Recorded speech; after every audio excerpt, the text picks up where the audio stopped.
Doctor Vipin Bihari मिश्र chairman सूर्यक्षेत्र foundation आसंता 7 तारिख रविवार दिन जयदेव भवन ठारे 9:30 बेले आमर सूर्यक्षेत्र फाउंडेशन एक्सीलेंसी अवार्ड एवं आर्टिफिशियल इंटेलिजेंस उपरे गोटे आलोचना चक्र बंदोबस्त कराई एवं से दिन 3टी कॉलेज रु एवं 4टी स्कूल रु पिला मान को डका हेची जेहेतु से माने भविष्य रे आगो को आर्टिफिशियल इंटेलिजेंस आज गुरुत्व बहुत रही तेणु ताको बुझिबा पई हेले हमरो भविष्य पीढ़ी ताको जानिबा दरकार सेति पई सूर्यक्षेत्र फाउंडेशन प्रत्येक वर्ष किछि ना किछि नुआ रूप रे काम करे तो ए वर्ष आमे माने डिसीजन नै कि आर्टिफिशियल इंटेलिजेंस उपरे कार्यक्रम को रखिछु केते पिल्ला को आपण एथि अवार्ड करिवे और केते जण पिल्ला स्टूडेंट्स के पार्टिसिपेट कर एथिरे मोर देन 300 स्टूडेंट्स पार्टिसिपेट करचंती आमे 100 जन पिल्ला को जो माने खाली एथि पई नुहो आम सूर्यक्षेत्र फाउंडेशन द्वारा हेइथिबा विभिन्न कॉम्पिटिशन्स रे जो भाग नैथिले तांको आमे 100 जन पिल्ला को अवार्ड देबु आउ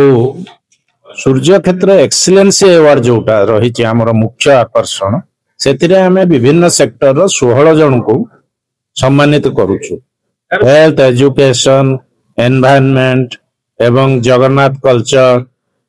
फाइनेंशियल सेक्टर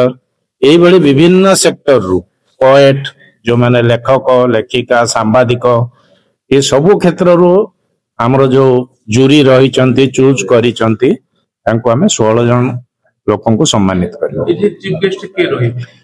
मुख्य अतिथि भाव रही आमर श्रीजुक्त पृथ्वीराज हरिचंदन जी होचंती ऑनरेबल मंत्री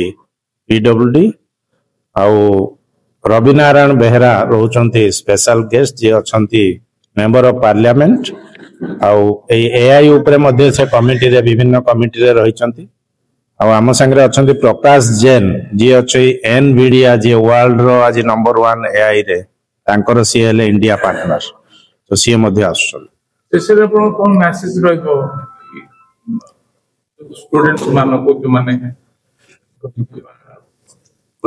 मोर आपण मानको माध्यम रे मेसेज रहबो जो आज युग जो हिसाब रे परिवर्तन होउची आ जो स्पीड रे बढ़ी चलची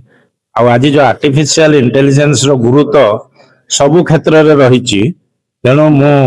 अनुरोध करी समस्ते आपण माध्यम रे देखंतु आसंतु एवं शिक्षा मध्य किछि एथुरु नियंतु आ निश्चित भाव रे हमर जो पिला माने आसी पार्टिसिपेट करिवे मु आशा करी से माने मध्य बाहर जाई यार केमिते ज्ञान को बांटी परिवे सेटा हम आशा करी।